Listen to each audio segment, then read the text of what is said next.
deixa nada nem ninguém no meio. Não pode. Ele não deixa nada e nem ninguém no meio. Nada e nem ninguém no meio. E a pergunta não é uma pergunta, é uma afirmação. Entre você e Jesus não cabe ninguém mais. É uma certeza que Jesus deixa, que ele dá. E está aí em João, no capítulo 8, do verso 1 ao verso 11, embora a minha ênfase comece no versículo 4. E você pode ler ou pode só prestar atenção, mas eu quero falar com você, que permitiu que muita gente entrasse entre você e Jesus. Porque a mania das pessoas é se meterem entre a vivência pessoal de um indivíduo, de um homem, de uma mulher, de um ser humano em relação a Deus. Muita gente quer se meter, muita gente quer que você triangule ali por eles, muita gente quer ser o mediador entre você e Jesus. A igreja ou a religião sempre querem ter esse lugar de mediação. É por isso que ninguém é batizado sem um sacerdote ou um profissional religioso do protestantismo ou da igreja evangélica. Eles não dão a você a liberdade que Jesus deu nos evangelhos, e os apóstolos deram ênfase nessa liberdade, a ponto de Paulo dizer, escrevendo na primeira carta aos Coríntios, que ele nem lembrava de alguém que ele tivesse batizado lá em Corinto.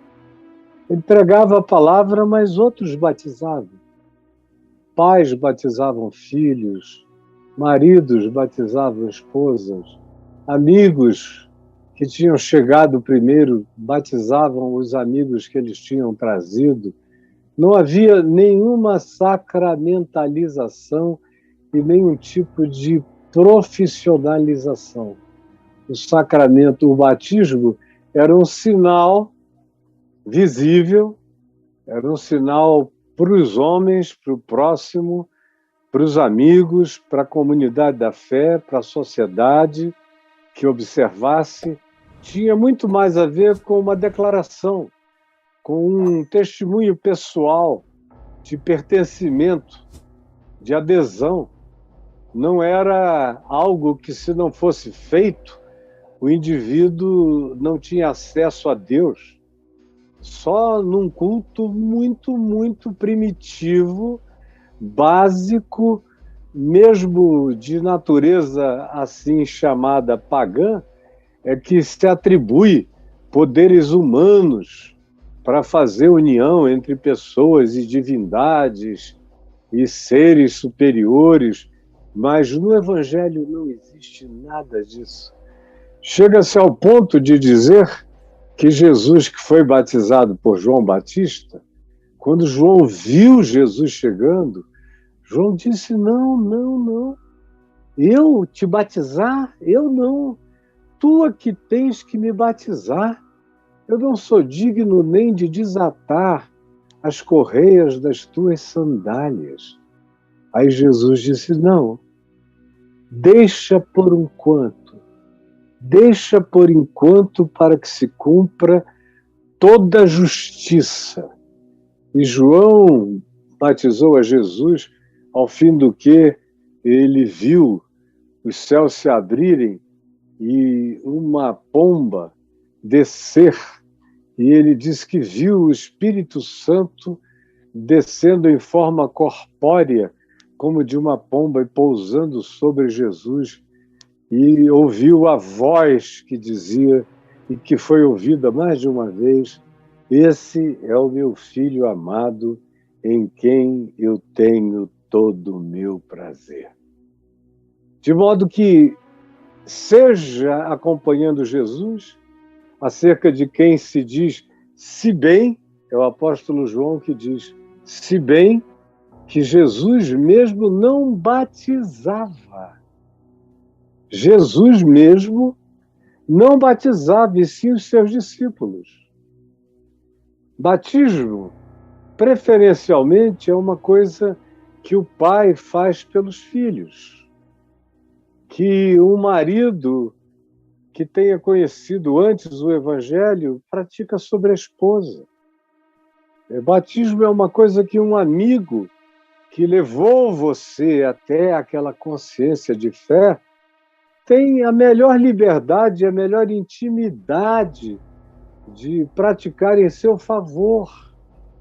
Batismo não tem nada de profissionalismo, não demanda nenhum sacerdote, nenhum pastor ordenado, profissional, não pede um templo, não pede nenhuma forma de doutrinação prévia, como aquele carcereiro de Atos 16, que estava tomando conta de Paulo, quando um anjo do Senhor se manifesta, a prisão inteira treme, os grilhões caem dos braços de Paulo e das paredes, as portas se abrem e o carcereiro entra em pânico, com medo de ser justiçado pelas autoridades.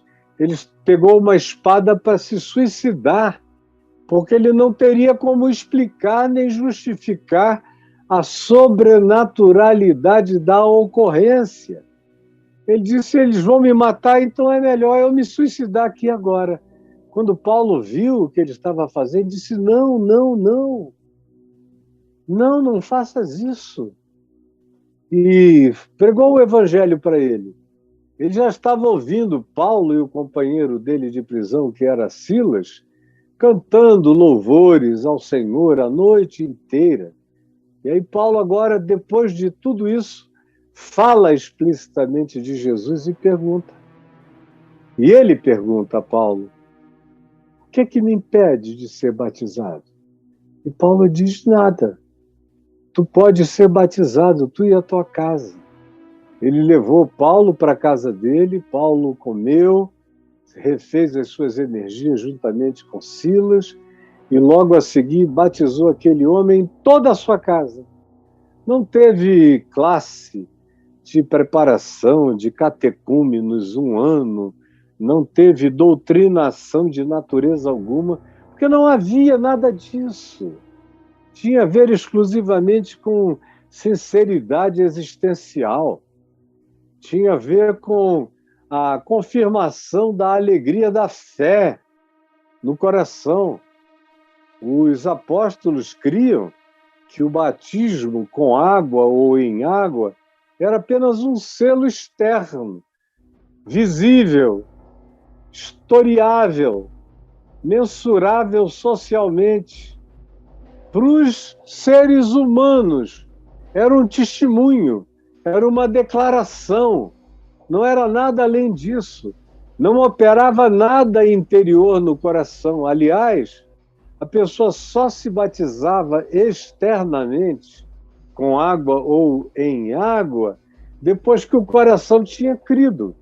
É por isso que também quando Filipe, um diácono de Jerusalém, é levado pelo Espírito Santo até um caminho entre Jerusalém e a cidade de Gaza, a faixa de Gaza, hoje na Palestina, e ele encontrou uma carruagem e um eunuco que dentro dela ia lendo o texto do profeta Isaías, os pergaminhos, e Filipe se aproxima e corre ao lado da carruagem, ouve que o homem está lendo Isaías, no capítulo 53, e lhe pergunta: compreendes o que vens lendo? E o homem disse: não. Como eu posso compreender se não houver alguém que melhor me explique? E parou a carruagem e convidou Filipe a subir.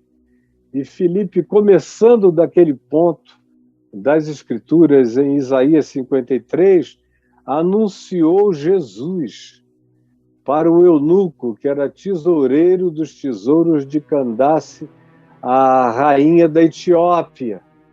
E aí chegaram num lugar, o eunuco, que era um prosélito judeu, que ia a Jerusalém uma vez por ano para adorar o Deus de Salomão, Deus de Davi, porque a relação dos judeus com os etíopes começou quando Salomão teve um relacionamento com a rainha de Sabá, com a rainha da Etiópia.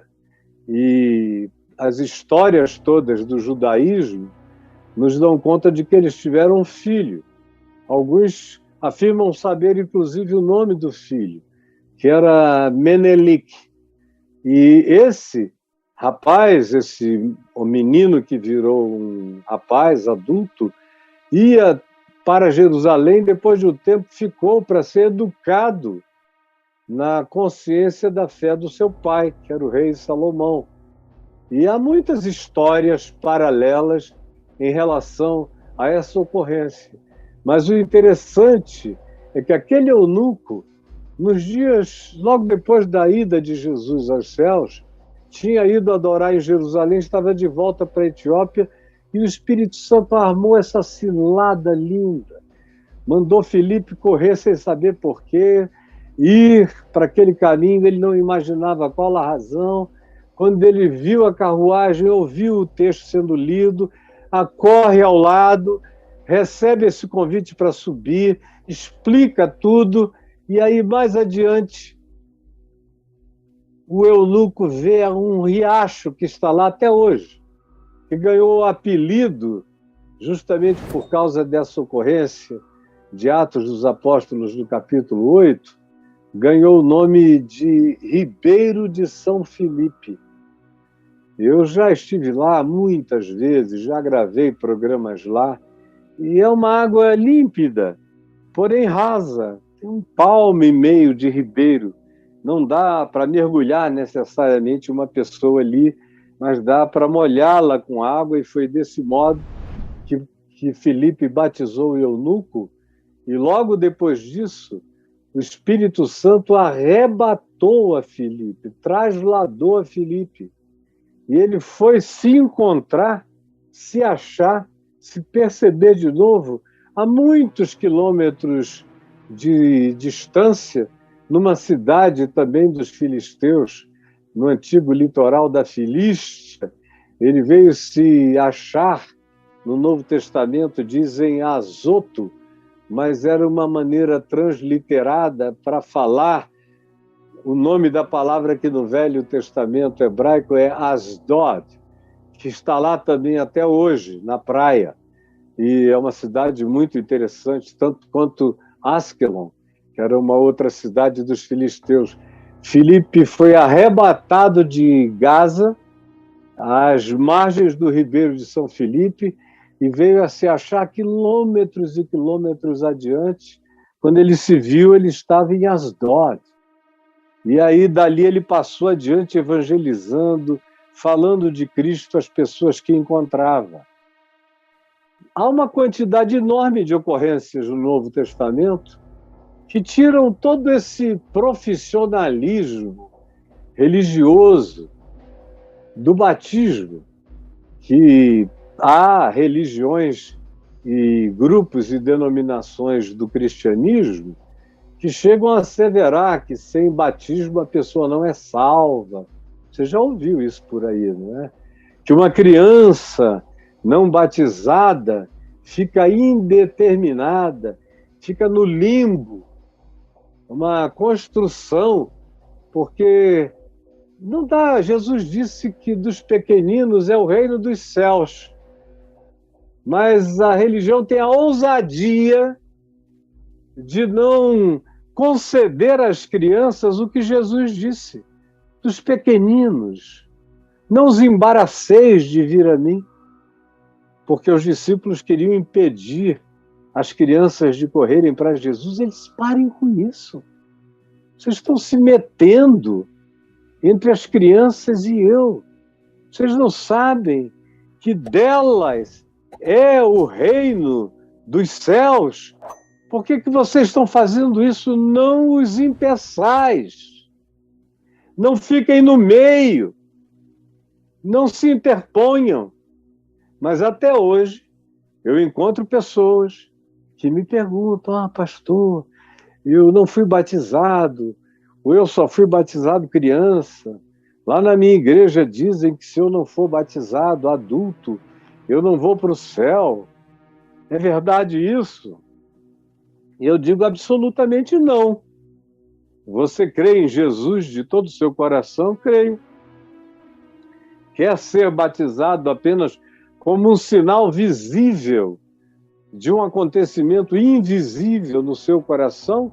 Se quiser, nada te impede de ser batizado. Agora, não é pré-condição para coisa alguma. Não é pré-condição para coisa alguma. Lembram daquele malfeitor, de um deles ao lado de Jesus na cruz? Quem batizou aquele cara? Jesus olhou para ele arrependido: lembra-te de mim quando vieres no teu reino. E Jesus disse: hoje mesmo. Jesus ali pregado, o cara pregado, o outro pregado. Jesus não disse para João: olha, pega uma escada, peça licença que aos romanos, jogue um pouco de água na cabeça dele, que é para ele poder, depois de morto aqui, hoje à tarde ainda, entrar no reino dos céus comigo. Que coisa mais patética seria se assim fosse. Ridículo. Que Deus mais mesquinho. Que fé mais diminuta, mais reducionista, mais boba, mais dependente do capricho humano, dos elementos naturais. Não. Água, como manifestação no batismo, é só símbolo, externo, visível, é testemunho, é confissão, é declaração de fé, mas não é pré-condição para coisa alguma. Para ficar cheio do Espírito Santo, para viver o Evangelho, para pregar o Evangelho, para se autodeterminar em Cristo. Eu, por exemplo, fui batizado criança na Igreja Católica e logo depois na Igreja Presbiteriana. E quando eu conheci o Evangelho adulto, falei: chega de batismo de igreja na minha vida. Corri para o meio da floresta, encontrei um igarapé lindo, lá na Estrada dos Franceses. Hoje em dia já não existe mais, mas naquele tempo aquilo era um paraíso. E eu fui lá naquela água cristalina e transparentemente amarelada, com cor de chá. Mas você vê os peixinhos, o fundo, parece um guaraná escorrendo na floresta. E eu me joguei para trás, em nome do Pai, em nome do Filho, em nome do Espírito Santo. E saí dali cheio do Espírito Santo, correndo como Elias no deserto, tomado pela alegria de Deus em mim. E esse testemunho, essa chama, essa alegria, esse fogo, essa sarça ardente continua queimando no meu coração, sem nenhum tipo de imposição de mãos. Eu mesmo já batizei milhares de pessoas, mas nunca achei que era algo que eu devia me dedicar a fazer. Frequentemente, quando eu era pastor local, de ficar ali como pároco local, frequentemente eu botava outros para batizarem pessoas. Logo, já tem agora décadas que eu estimulo os pais a batizarem os filhos, os cônjuges convertidos a se batizarem, como também estimulo os pais a casarem seus filhos, como estimulo os amigos a casarem os seus amigos, a batizarem os seus amigos, porque quem inventou essa história da sacralidade que se valida e oficia apenas através da mediação da religião foi a religião. E dentre as religiões, quem começou com isso foi o catolicismo, o cristianismo católico. Depois isso foi pegando em todas as outras formas. de cristianismo, inclusive no cristianismo protestante, e onde também virou uma coisa sacramental, como na Igreja Católica, e no cristianismo pentecostal, que se transformou em algo sem o quê. Ninguém é entrado, ninguém é introduzido pela porta de nenhuma bênção de Deus sem o batismo nas águas, no mergulho. Não importa que esteja nevando. O cara abre um buraco no Polo Norte e joga o outro lá dentro do buraco e o tio era quase morto de frio, numa falta de bom senso total. Mas a ideia é essa: se não entrar e não passar pelas águas, não recebe bênção de Deus. Querem botar sempre algo entre você e Deus. Mediações religiosas as mais variadas. E nessa brincadeira de batizar gente idosa, mergulhando no inverno, eu já vi gente morrer de pneumonia por causa dessa falta de bom senso. A religião é cheia de dogmas sem nenhum bom senso. E aí privilegia os dogmas contra a racionalidade, contra o bom senso. E frequentemente tem gente que sai dali doente. E não tem nem coragem de dizer: eu fui me batizar num dia frio e quase morri, porque se sente até pecando. Eu estou dando esse exemplo do batismo porque é um deles. É uma das nitidezas da religião entre Deus e os homens, é no batismo, é no tal do casamento, que é uma invenção da religião, com as formatações que os casamentos têm. Nos dias de Jesus, casamento era uma festa de família, com muita comida, muito vinho e, sobretudo, a bênção dos pais. Eram os pais que juntos abençoavam os seus filhos. E pronto, eles já saíam dali, entravam na recâmara de um dos pais para gozarem amores. E às vezes isso durava mais de uma semana, com pessoas acampadas ali, e o vinho rolando, e a comida, a alegria, as danças. Era assim, por exemplo, no primeiro século, nos dias de Jesus. Depois é que inventaram esse casamento à moda das realezas europeias, de modo que você tem nos casamentos a recorrência de celebrações de príncipes e de princesas. Todo mundo quer ter aquela noite de gala, tem alguns que chegam em carruagens. Eu já fiz casamento de gente que chegou em helicóptero, gente que chegou em lancha várias vezes, gente que chegou montada. Meu Deus, lindo para o filme, lindo para o registro, bom para o Instagram, mas não tem nada a ver com casamento.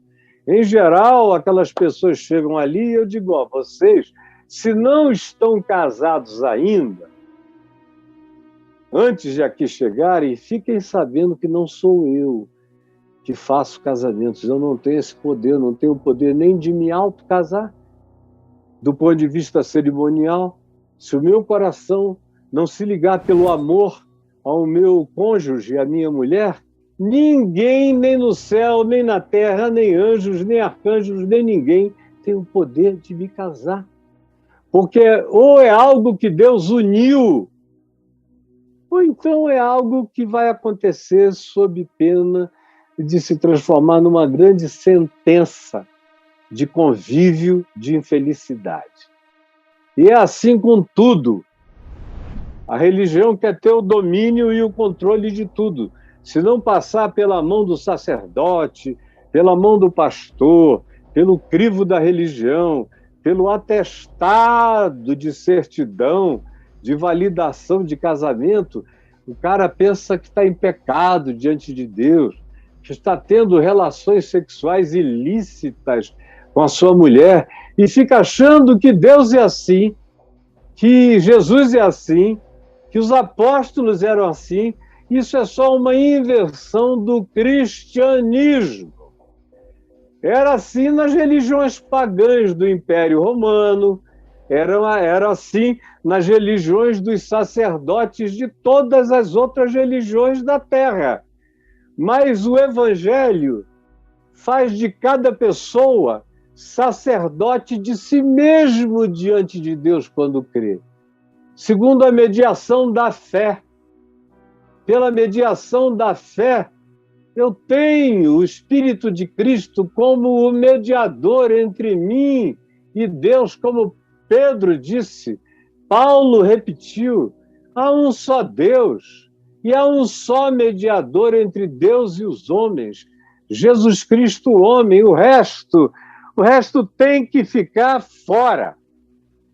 O resto é arranjo humano para manter os controles, as dependências, as rédeas, os temores, as necessidades de sacerdotes, de profissionais pastorais, mas é tudo invenção. Se você quiser, vá lá e faça, mas saiba que é apenas uma liturgia, um presépio, ao qual você pode ter direito, como quem faz uma festa, como quem faz bodas, como quem faz aniversário de 15 anos, como um judeu faz um bar mitzvah. É para os homens, é para a sociedade, é para registro. Quem pode registrar? E a forma? Não tem forma, é totalmente indefinido. No Velho Testamento nada disso havia. Havia só o consentimento, eu te quero. E a mulher dizia, eu te quero também. E o homem dizia, você vem comigo? E ela dizia, eu vou. Às vezes eles iam até a tenda do homem, consumavam o casamento ali.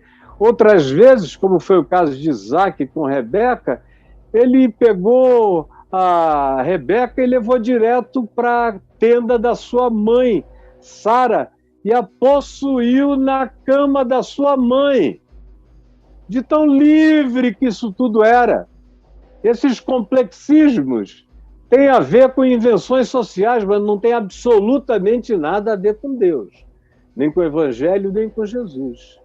E aqui é um texto que nós temos na mão, em João 8, que conta aquela história da mulher apanhada em flagrante adultério. Jesus estava no Monte das Oliveiras, na frente de Jerusalém. De madrugada ele voltou para o templo, na cidade. E aí o povo todo foi ter com ele, se assentavam no chão, nas escadarias enormes, e Jesus os ensinava naquela manhã. E aí os mestres, os doutores, os acadêmicos, os ultra-religiosos, como os fariseus, muitos dos quais fanaticíssimos, os que se sentiam os patronos da religião, trouxeram à presença de Jesus uma mulher surpreendida em adultério. Surpreendida, ninguém adultera sozinho. Mas os caras deixaram o homem para lá, disse, corre, bota a tua túnica, cobre esse pinto, sai varada daqui. E aí levaram a mulher, arrancaram da cama, toda desgranhada, nua. No máximo, a melhor pudicícia era terem posto um paninho, um lençolzinho de linhozinho roto sobre ela, e ela vem nua, levada para aquele ambiente do templo. Com aquela multidão toda ali, vem esses malucos. O cara é doutor da lei, escriba, mestre em exegese, mestre em conhecimento rabínico, mestre em sabedorias judaicas, mestre em liturgias, em ritos, mestres dessas coisas todas exteriores, escribas e fariseus. Apanharam a mulher, deram um jeito de dizer para o homem, pega o beco, e levaram a mulher nua, seminua, desgrenhada, com todas as implicações de uma relação sexual. Se foi apanhada no fim do ato, com sêmen nas coxas. Mas eles levam. E a mulher sempre foi objeto de humilhação, de juízo, de julgamento, de sentença, porque eram homens flagrando um casal transando. Liberam o homem, mas o tesão dele está na mulher. É aquela bunda, é aquele peito, são aquelas coxas, é aquele rosto. Eles querem humilhar essa figura, tarados, a maioria dos quais, se pudesse, pegaria ela, se não houvesse risco, se não houvesse flagrante, se não houvesse o medo de serem apanhados, a maioria teria feito o que gostaria de fazer. Levaram-na para ser apedrejada, motivados pelo tesão frustrado. Tesão frustrado, perverso. E ali já tinha jovens aprendendo a ficarem assim. E velhos. O texto aqui diz que tinha gente jovem e tinha gente velha.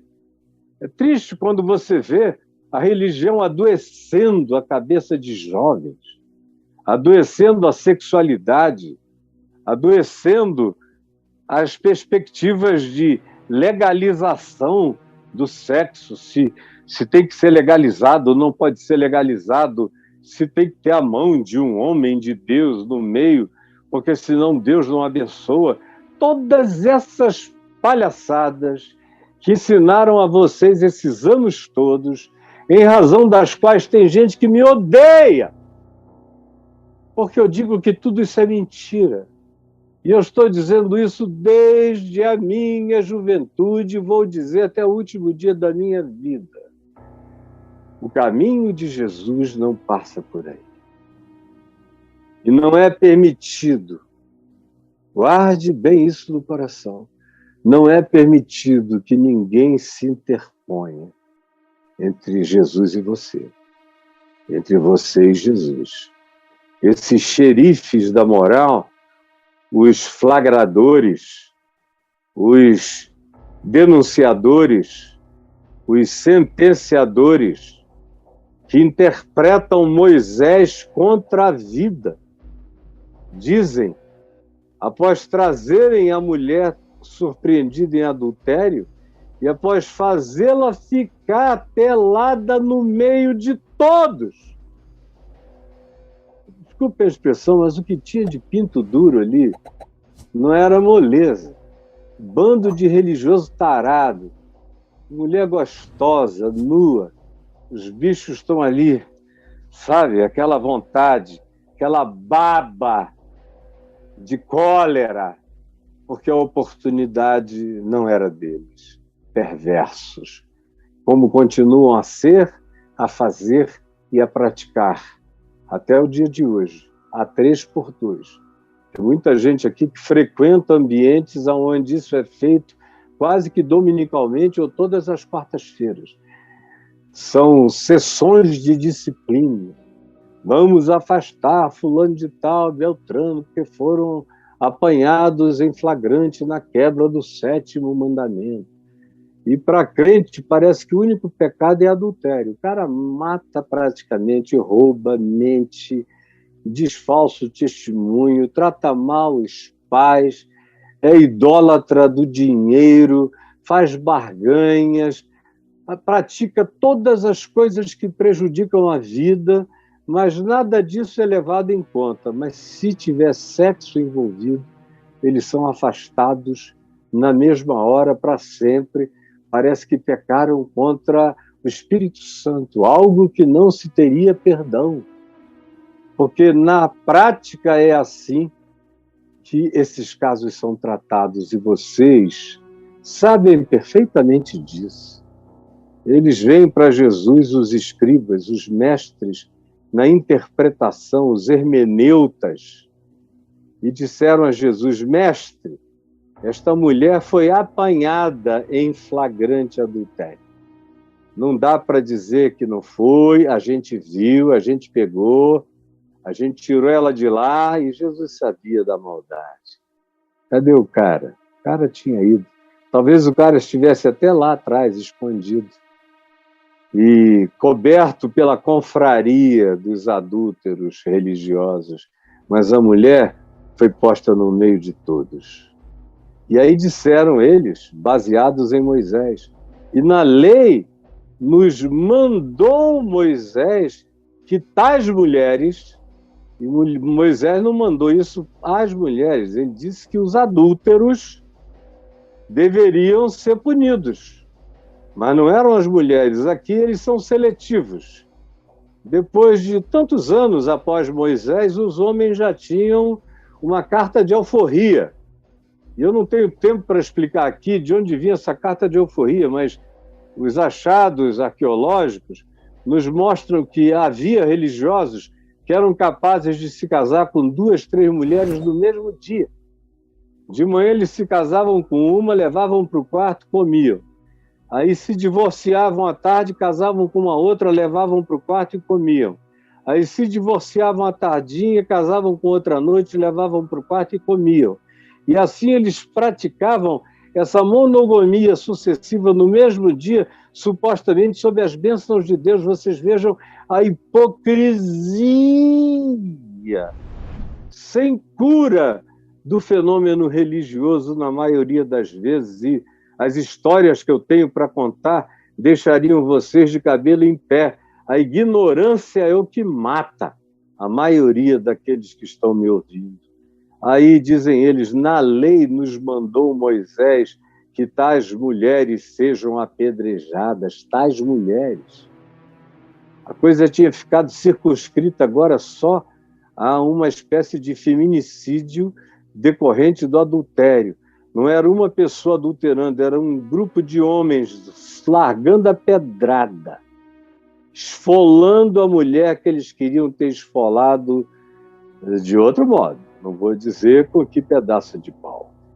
Mas eles fazem essa interpretação. Moisés mandou. Tu, pois, que dizes? Moisés disse isso. Queremos saber o que é que tu pensas. E aqui se diz, isto diziam eles, tentando a Jesus, provocando a Jesus, para ver se arranjavam um pretexto em razão do qual pudessem acusá-lo, usando do expediente de dizer, Moisés disse isto e ele ensina outra coisa. Mas Jesus, inclinando-se no chão, abandonando a multidão, os que já estavam lá sentados para ouvi-lo, esse grupo, outro de perversos acusadores que chegaram, a mulher posta no meio, Jesus se ausenta. Jesus se auto-alija dessa perversidade pública, religiosa, se abaixa, se agacha, se inclina no chão, começa a escrever na terra, com o dedo dele, escrevendo na terra. E aí existem aquelas suposições também religiosas, de que Jesus estava botando o nome de cada um com os pecados correspondentes. Eu não creio em nada disso. Talvez Jesus tivesse feito só um sol. Talvez Jesus tenha feito só uma casinha, com um homem e uma mulher na porta. Talvez Jesus tenha só feito uma árvore com frutos. Não importa. Se o Novo Testamento não diz o que Jesus escreveu com o chão, é porque não teve a menor relevância. Não teve.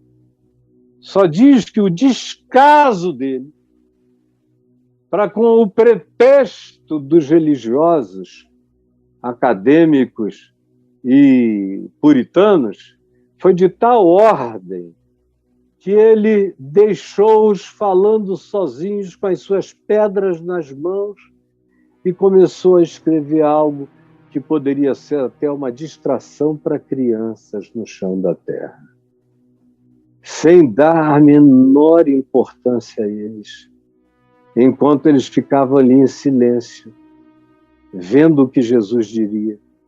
Mas não pararam, nem com o silêncio de Jesus eles sossegaram, ao contrário.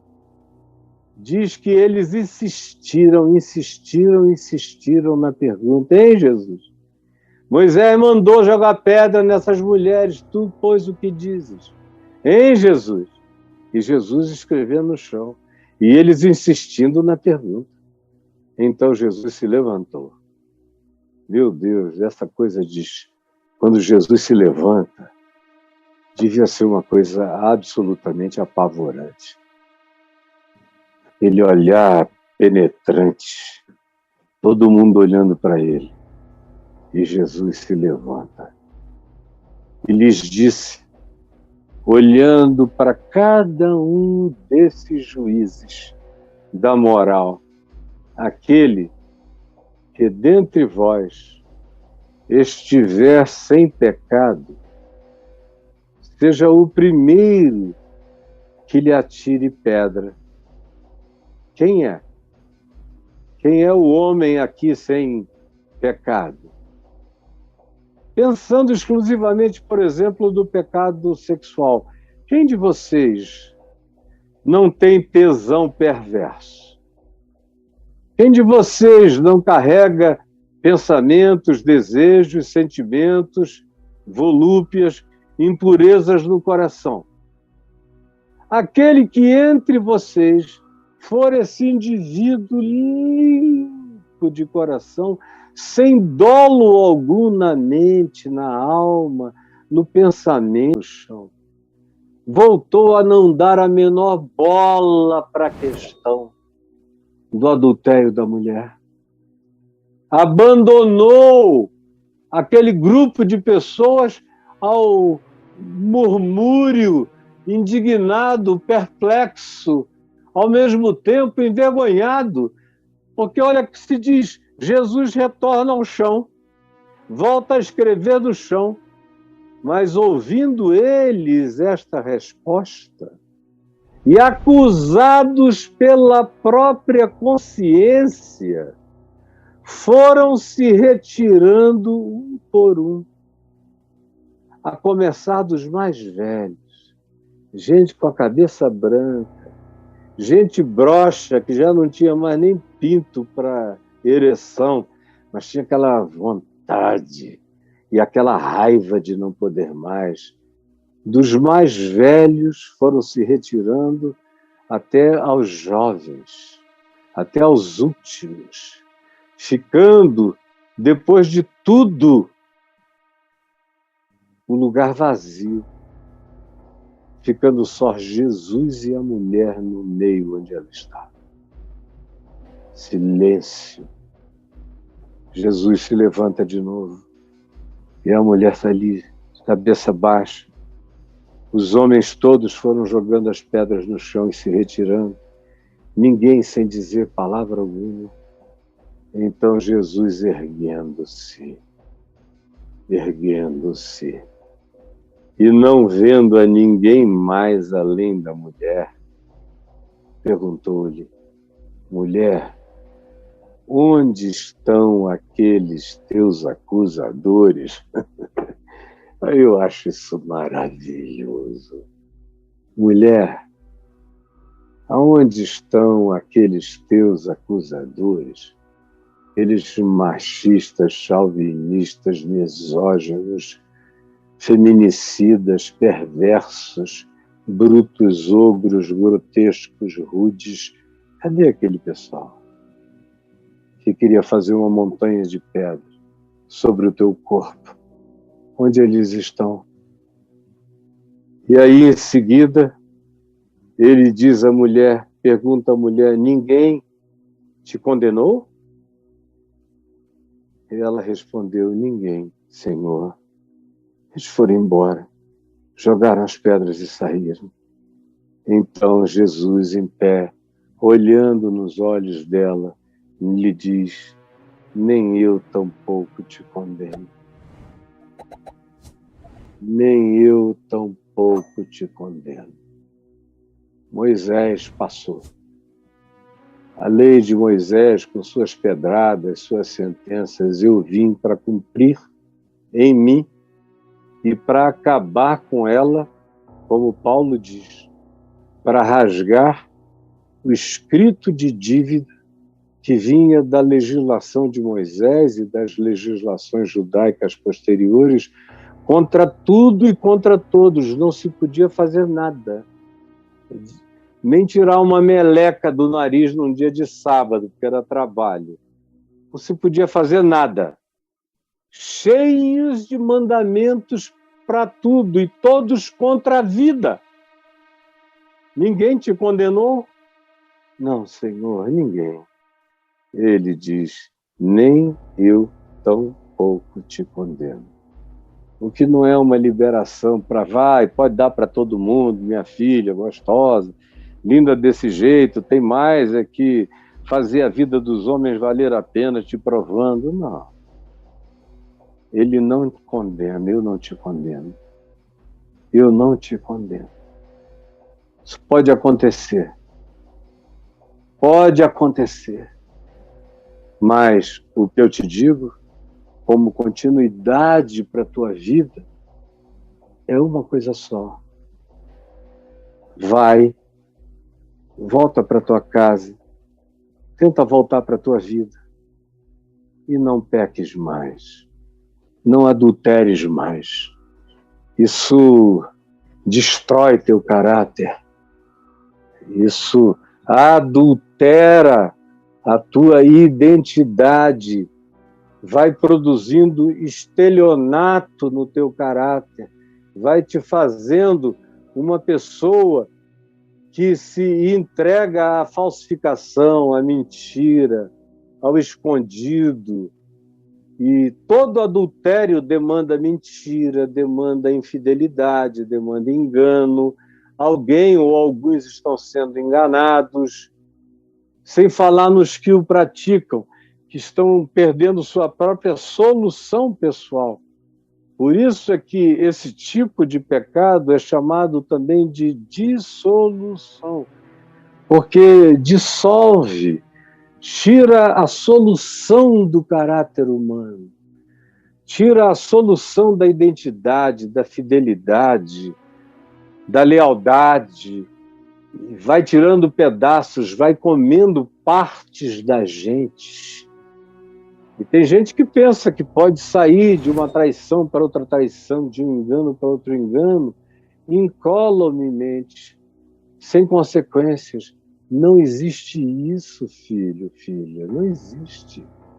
A gente deixa pedaços, a gente leva pedaços, a gente perde energias, a gente leva energias estranhas, a gente muda, a gente vai perdendo a solução de identidade, de caráter e de força de escolha.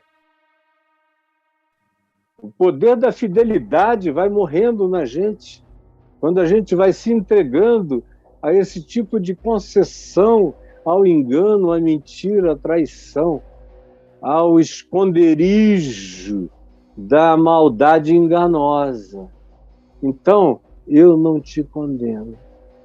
Qualquer um aqui, você viu, eles jogaram as pedras. Nenhum deles se achou sem pecado. Se eu fosse condenar, não sobrava ninguém.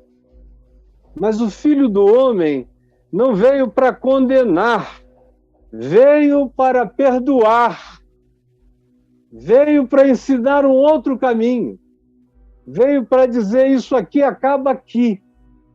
Eu não vou deixar pedra nenhuma vir sobre você, eu te cubro. Mas agora eu te aponto um novo caminho.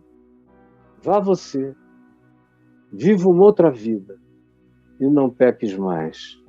O maravilhoso, no que eu quero deixar a minha ênfase hoje, que foi como a gente introduziu essa conversa, é que afastaram-se todos acusados pela própria consciência. Foram se retirando um por um, a começar pelos mais velhos até os últimos, ficando no final só Jesus e a mulher no lugar onde ela estava. Deixa eu dizer uma coisa para você. Você permite uma multidão de gente entre você e Deus. É uma coisa triste de ver o que o processo mental religioso faz no roubar a alma do indivíduo, a individuação da pessoa, a capacidade da pessoa de falar com Deus ela própria, de se confessar sozinho. Conforme João diz, se confessarmos os nossos pecados, Ele é fiel e justo para nos perdoar os pecados e para nos purificar de toda injustiça. O apóstolo João, de novo, na primeira epístola, no capítulo 2, verso 1, diz: filhinhos meus, não pequeis, mas se, todavia, porque existem adversativas na jornada humana. Às vezes tem gente que nunca cometeu nada do lado de fora, mas do lado de dentro, se forem honestos, vão ter que abandonar a pedra. Vão ter que abandonar a pedra. Vão ter que abandonar a pedra, deixar jogada no chão, ir embora. A menos que você tenha um coração de pedra, como esse aqui. Aí o cara joga a pedra a si mesmo, é o que a gente encontra na religião por aí. Grandes hipócritas, comedores de bundinha de criança, jogando pedra, praticando excomunhão, botando pessoas no olho da rua, dizendo que gays não podem chegar.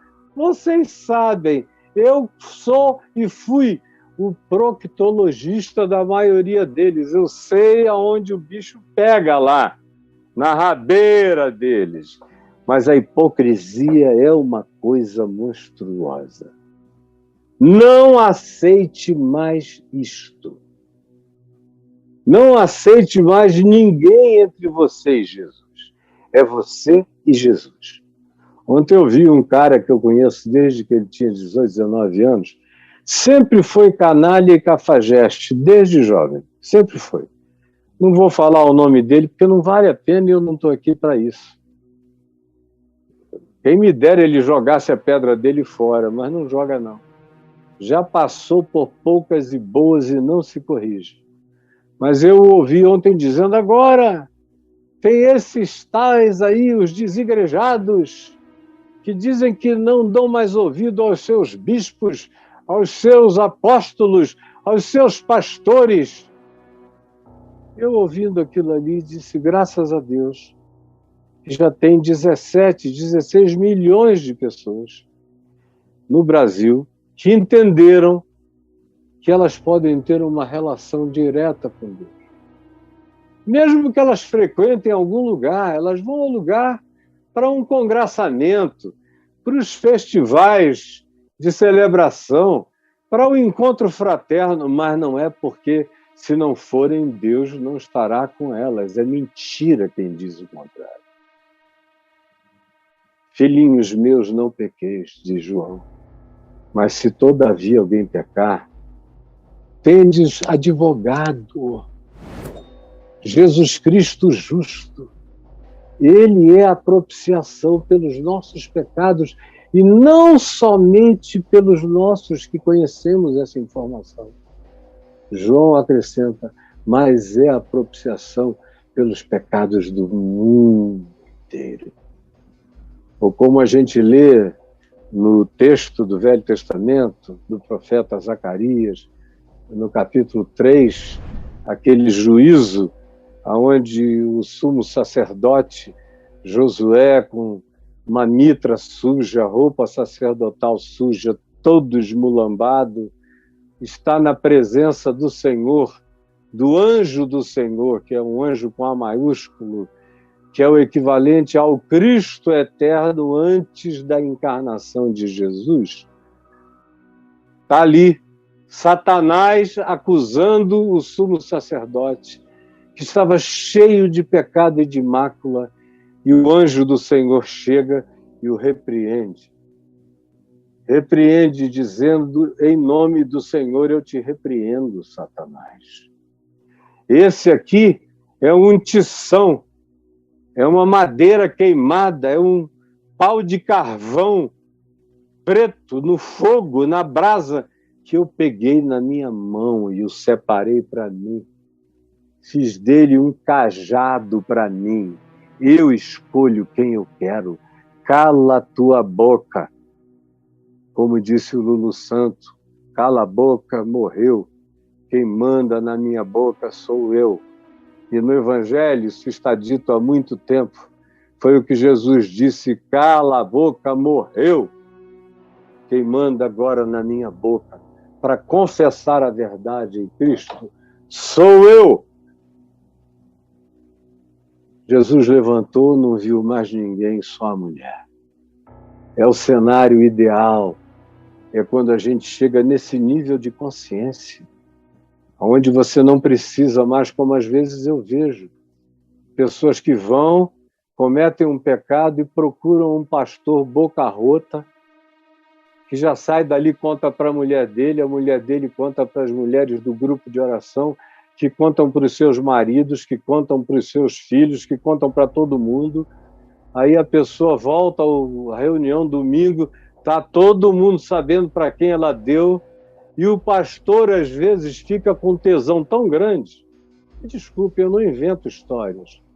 Eu sei de milhares e milhares de histórias como essas. O cara fica com tesão, aí diz para a mulher, volte, fique aqui comigo uns 3 meses se aconselhando. 2 meses depois, o cara já cantou a mulher, já levou ela para a cama, já pegou ela.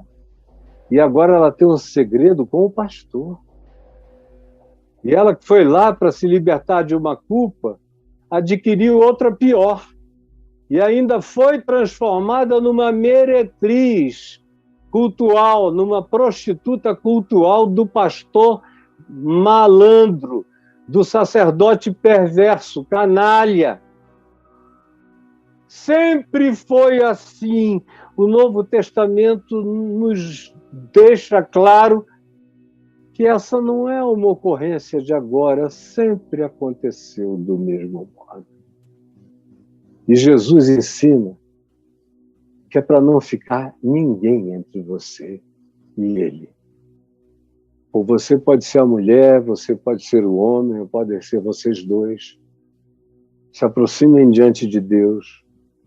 Não precisa haver mediador humano. Não precisa. Nem precisa chegar em casa e dizer, não, eu estou tão culpado, eu vou contar para o meu marido. Aí vai, enfia uma faca nas costas do cara ou no fígado dele, que não estava sabendo de nada, que nunca desconfiou de nada, mas ensinam também na religião que se você não contar para o seu marido ou para a sua mulher e depois para o pastor ou antes para o pastor, Jesus não perdoa você. Você já ouviu isso por aí? É tudo mentira, é tudo anti-evangelho, é tudo palavra de anticristo, é tudo desejo de poder, de tesão religioso, de controle, para ter a sua nudez na mão, porque a nudez que eles não traçam, toda ela será castigada, como disse Jabor. Mas com Jesus, ele abandona esse clube da perversidade, vai escrever casinha no chão, qualquer coisa. Mas no final ele quer ficar sozinho com você. É só ele quem resolve, mais ninguém. Se você um dia sentir necessidade de falar isso para alguém, veja bem para quem você fala. Porque para cada 100 pessoas, talvez haja uma de confiança. Que não conte para ninguém, nem para a esposa, nem para pessoa alguma. Nem para o melhor colega. Pouca gente carrega essa capacidade divina de levar a tristeza do outro com a discrição de Deus, dizendo apenas os teus pecados estão perdoados. Eu não estou aqui para te condenar, mas eu tenho algo a te dizer. Vai, volta para a vida, para a tua vida, se for possível. E com certeza, escolha, olhando nos meus olhos, escolha não pecar mais, não trair mais, não enganar mais. Isso não é impossível. Isso é completamente possível. Em todo o coração que se deixou comover por esse levantar salvador do olhar de Jesus olhando para você, como eu estou te vendo agora, como eu sei que há centenas de pessoas aqui agora, em outras redes sociais, há outros que vão assistir durante o dia, amanhã, durante o mês, em qualquer hora, e toda hora em que alguém, alguns ou milhares me ouvirem, eu sei que o mesmo impacto que está sendo causado no seu coração, no seu sentimento, nas suas emoções, nas suas convicções, será produzido e reproduzido outra vez. Porque eu sei quem está falando através da minha boca. E que palavra que eu estou dizendo é essa? E como ela pode ser absorvida? E como você, em crendo, será transportado dessa corte dos abutres da perversidade dogmático-religiosa e conduzida para o reino do Filho do amor de Deus. Jesus, que essa palavra que eu já preguei tantas vezes para milhões de pessoas nos últimos 50 anos, que ela se renove, que ela se refaça, que ela se reconte, que ela se rediga no coração de cada pessoa com a força, com a impressão poderosa do Espírito Santo. É o que eu peço que tu faças hoje, agora, na vidinha de cada um, por tua graça, pelo teu favor, e porque na cruz todo escrito de dívida foi rasgado, foi condenado, e aquele que não tinha pecado se fez pecado no meu lugar, para que eu me levante justificado pela fé, sem medo de culpa nem acusação de ninguém. Porque o Senhor repreendeu a Satanás e aos satanases humanos com as suas pedras na mão. Ainda que eles insistam, o meu coração, o teu coração, o coração daqueles que estão crendo, pode andar em silêncio pacificado na tua presença. É o que eu te peço que aconteça. Em nome de Jesus. Amém e amém.